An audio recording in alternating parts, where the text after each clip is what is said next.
समाज से बढ़कर कुछ नहीं होता।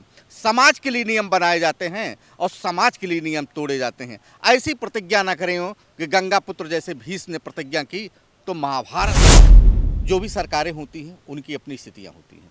उस समय की स्थितियां अलग थी, वर्तमान स्थितियां अलग थी। कभी याद होगा आपको कि 1971 की लड़ाई भी आपने देखा होगा और 65 की लड़ाई भी देखी होगी और 2025 की भी लड़ाई आपने देखी। चाहे वो मुसलमान हो और चाहे वो ब्राह्मण हो, अगर वो गरीब है तो गरीब को ही पहले उसकी पात्रता सूची बना लीजिए, कौन पाने योग्य है कौन नहीं पाने योग्य। जैसे एक IAS जो है उनको गए, अब उनको सिविल सर्विसेज में आ गए तो उनको मैं नहीं समझता कि उनके बच्चों को आरक्षण मिलना चाहिए। इटावा में कथावाचकों के ऊपर हमला होता है और वो हमला करने वाला वही परिवार बताया जाता है जो उनको बुलाता है कथा करने के लिए। उस घटना को लेकर के जब वीडियो वायरल होता है तो सूबे के पूर्व मुख्यमंत्री अखिलेश यादव उनको अपने कार्यालय बुलाते हैं और कार्यालय बुला करके सम्मानित करते हैं। यहाँ तक तो ठीक था, लेकिन दूसरे दिन गगन यादव नाम का एक व्यक्ति जो युवाओं को आह्वान करता है और उस गांव को जा कर के घेरता है, उसके बाद राजनीतिक रूप से जो दल हैं, चाहे वो भारतीय जनता पार्टी हो, कांग्रेस हो, समाजवादी पार्टी हो, तरह तरह के आरोप लगाए जाते हैं और इसको राजनीतिक रंग देने का काम भी इनके द्वारा किया जाता है। इसी मुद्दे पे हमारे साथ बातचीत करने के लिए वरिष्ठ पत्रकार राकेश उपाध्याय जी हैं। इनसे जानने की कोशिश करेंगे। सर, जो इटावा की घटना हुई इसको लेकर के तमाम तरीके के आरोप लग रहे हैं और सवाल भी उठ रहे हैं। क्या लगता है कि ये घटना जो हुई, उनकी चोटी काटी गई, उसको लेकर के सवाल उठ रहे हैं, तो वहीं दूसरी तरफ ब्राह्मण समाज है जो वहाँ के लोकल के लोग हैं, स्थानीय निवासी, उनका कहना है कि इन्होंने अपनी पहचान छुपाई और पहचान छिपाने के अलावा इन्होंने नहीं बताया कि ये ब्राह्मण समाज से आते हैं। क्या कहेंगे इस पर आप? देखिए, हम सबसे बड़ी बात इस बात की आती है कि समाज को बांटने का काम लोग ना करें और समाज को जोड़ने का काम करें। कथावाचक कम से कम 100 किलोमीटर के आसपास अगर कोई कथावाचक है तो जाहिर सी बात है कि उसके विषय में समुचित जानकारी हो जाती है अमूमन, और केवल उनके आचरणों से सुर असुर पहचाना जाता है। व्यक्ति विद्वान हो, जैसे एक चीज़ आपने देखा होगा कि आप भी जानते हैं कि वेदव्यास वो जाति के ब्राह्मण नहीं थे, लेकिन उन्होंने महाभारत की रचना की, और वाल्मीकि जी वो ब्राह्मण नहीं थे और उन्होंने रामायण की रचना की। तो बात इस बात की आती है कि हमें जातियों में ना बट करके हमें मानवता में जीना चाहिए और समाज को, संत शिरोमणि जो हैं उनको समाज को एकत्रित करने का भाव रखना चाहिए और यही चीज़ लोगों के अंदर डालना चाहिए, ना कि चाहे वो राजनीतिक पार्टी हो चाहे वो किसी संप्रदाय के लोग हों। जब बंट कर के चलेंगे तो ना इस देश का भला होगा ना उनका भला होगा। सवाल है सर, वही सवाल है फिर से। जैसे मान लीजिए घटना घटित हुई, वीडियो आया, तो भारतीय जनता पार्टी के द्वारा आरोप लगाया गया कि समाजवादी पार्टी जानबूझ करके जातियों में समाज को तोड़ना चाहती है। मुख्यमंत्री योगी आदित्यनाथ का बयान आता है कि जो लोग जातियों में तोड़ना चाहते हैं वही कभी माफिया के पैरों में जो है पड़े रहते थे। इसको आप कैसे देखते हैं, इस बयान को कैसे देखते हैं? देखिए, हम एक बात कहेंगे, ये मेरा निजी विचार है। माननीय मुख्यमंत्री जी ने जो कहा है उनके निजी विचार हैं। हम एक ही बात कहेंगे अपने आपके प्रश्न में कि व्यक्तियों को और समाज को संगठित रखें, चाहे कोई राजनीतिक दल हो या किसी संप्रदाय के लोग हों या किसी धर्म को। सारे धर्मों का उद्देश्य एक ही होता है। हम अपनी बात को और आगे ले चलते हैं। एक शब्द मैं कहूँगा, जब हिंदुस्तान के ऊपर विदेशी आक्रांता आए यहाँ पे, तो वो ये नहीं देखें कि कौन ब्राह्मण है, कौन क्षत्रिय है, कौन हिंदू है, कौन मुसलमान है। क्या इस बात को लोग भूल कैसे जा रहे हैं? जब आपस में ही हम लड़ेंगे तो बाहर की शक्तियों से हम कैसे लड़ पाएंगे? जब जिसके अंदर घर के ही इतने दुश्मन हो तो बाहर के दुश्मनों को उन्हें क्या ज़रूरत है? इन सब चीज़ों से समाज को बचना चाहिए। और मैं दूसरी बात ये कहूँगा कि चुनाव आयोग से को इस बात को संज्ञान लेना चाहिए कि राजनीतिक पार्टियों के जो मुखिया हैं उनको अपने बयान, अपने टिप्पणी, उनको एक मर्यादा में रहकर देना चाहिए। देश और समाज से बढ़कर कुछ नहीं होता। समाज के लिए नियम बनाए जाते हैं और समाज के लिए नियम तोड़े जाते हैं। ऐसी प्रतिज्ञा ना करें हो कि गंगा पुत्र जैसे भीष्म ने प्रतिज्ञा की तो महाभारत हो गया। क्या ये इसको आप ब्राह्मण बनाम यादव के उसमें देखते हैं क्या? ऐसा कुछ समीकरण बनाए जा रहे हैं? कौन यादव कौन ब्राह्मण? अरे हम जन्म लिए हैं मानवता के पाठ पर।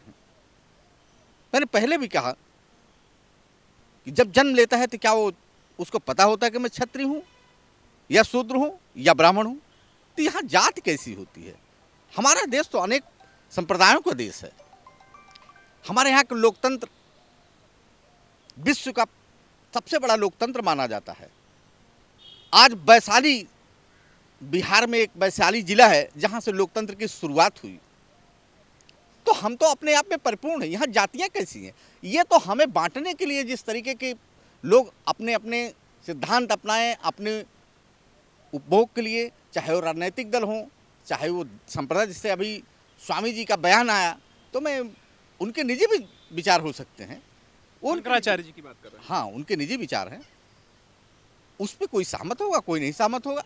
मेरा यही मानना है आलोक जी कि जातियों से उठ करके लोग देखें। अच्छा, 2027 में अभी समय है, वक्त है, लेकिन सभी राजनीतिक दलों ने तैयारियां स्टार्ट कर दी हैं, शुरू कर दी हैं, चाहे वो समाजवादी पार्टी हो, चाहे वो भारतीय जनता पार्टी हो। 2024 लोकसभा चुनाव, अभी ज़्यादा समय नहीं गुजरा है। पीडीए की बात की जा रही थी, पिछड़ा दलित अल्पसंख्यक की बात की जा रही थी, समाजवादी पार्टी के द्वारा, राहुल गांधी के द्वारा संविधान बचाने की बात की जा रही थी। उसी परिप्रेक्ष्य में अभी दत्तात्रेय होसबले का एक बयान आता है। वो कहते हैं 1976 में जब संविधान संशोधन हुआ था, 42वां संविधान संशोधन, तब समाजवादी और धर्मनिरपेक्ष ये दो शब्द जोड़े गए थे, इनको हटाने की जरूरत है। इसको आप कैसे देखते हैं? क्या 2027 के चुनाव में इसका कोई प्रभाव पड़ने वाला है? इसका कोई प्रभाव नहीं पड़ना चाहिए। आज देश की जनता सब समझ चुकी है, सब जान चुकी है। इन सब चीज़ों से बचना चाहिए राजनीतिक दलों को, और बेवकूफ़ नहीं समझें। जहाँ देश और समाज की बात होगी वहाँ हर लोग इकट्ठे हों। उनका कहना है कि ये आपातकाल में शब्द जोड़े गए थे जो प्रासंगिक नहीं हैं। 25 साल पहले की स्थितियाँ या 50 साल पहले की स्थितियाँ कुछ अलग हो सकती हैं। जो भी सरकारें होती हैं उनकी अपनी स्थितियाँ होती हैं। उस समय की स्थितियाँ अलग थीं, वर्तमान स्थितियाँ अलग थीं। कभी याद होगा आपको कि 1971 की लड़ाई भी आपने देखा होगा, और 65 की लड़ाई भी देखी होगी, और 2025 की भी लड़ाई आपने देखी कि किस तरीके से लड़ा गया है। तो आखिरी शब्दों में यही कहना चाहूँगा कि चाहे वो राजनीतिक दल हो या फिर समाज के लोग हों, उनको अपनी टिप्पणी से बचना चाहिए। जो एक चलन हो गया है कि सोशल मीडिया का प्लेटफार्म जैसे ये एक दिव्यास्त्र दे गया हो किसी को, लेकिन इसके परिप्रेक्ष्य में नुकसान कितने हो रहे हैं। अभी आपने देखा होगा हाल में भी उच्च न्यायालय इलाहाबाद ने किस तरीके से टिप्पणी की थी कि मर्यादा में रह कर के लोग बयान दें। इससे बचना चाहिए। जिसमें समाज का भला हो उसी कदम को लोग उठाएं, चाहे वो भारतीय जनता पार्टी के लोग हों, चाहे अखिलेश यादव के लोग हों, समाजवादी के लोग हों, उनको अपनी इन सब चीज़ों से बचना चाहिए। और राष्ट्र सर्वप्रथम है। मेरे लिए इस देश के ऊपर जितना हक मेरा है उतना ही प्रधानमंत्री जी का भी है। तो सारे लोगों के एकत्रित होकर हम नहीं चलेंगे तो हमने क्या संविधान खतरे में है? ऐसा कुछ भी नहीं है। इन लोगों की नज़रिया है, ये लोगों की नज़रिया है, किस निगाह से देखते हैं। यही चीज़ तो हमने कहा आपसे, जिस दिन ये व्यवस्थाएं ख़त्म कर देंगे राजनीतिक दल, पीडीए का या फिर वो सवर्णों का, हम तो ये चाहते हैं कि आरक्षण पात्रता के आधार पर दिया जाए, चाहे वो मुसलमान हो और चाहे वो ब्राह्मण हो।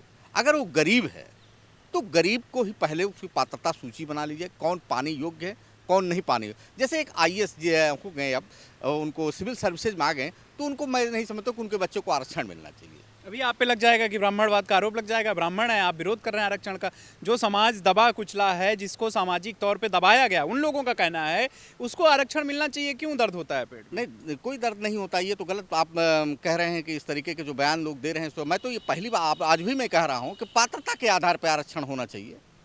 जो जिनकी चीज़ें बढ़ गई हैं उन्हें फिर आरक्षण की ज़रूरत नहीं होती। जो दबे कुचले ये नहीं, कोई ज़रूरी नहीं है कि वो सिर्फ SC ST ही हैं, दबे कुचले और भी जाती हैं। तो हमारे कहने का मतलब है कि पात्रता के आधार पर आरक्षण दिया जाना चाहिए। ये मेरा निजी विचार है। चलिए, बहुत बहुत धन्यवाद। तो ये थे हमारे साथ वरिष्ठ पत्रकार, जिनका मानना है कि जो इटावा की घटना हुई उसको लेकर के राजनीतिक दलों ने अपना अपना रंग दिया। इसको समाज में कोई भी स्थान नहीं मिलना चाहिए। उनका यह भी मानना है कि कथा कहने का अधिकार सिर्फ एक जाति को नहीं है, समाज में सारी जातियों को कथा कहने का अधिकार है। उन्होंने उदाहरण दिया वेदव्यास जी का। उन्होंने कहा कि उनका जन्म ब्राह्मण परिवार में भले ना हुआ हो, लेकिन उन्होंने महाभारत जैसी रचना की। वीडियो जर्नलिस्ट सनी के साथ मैं आलोक दीक्षित, #भारत न्यूज लखनऊ।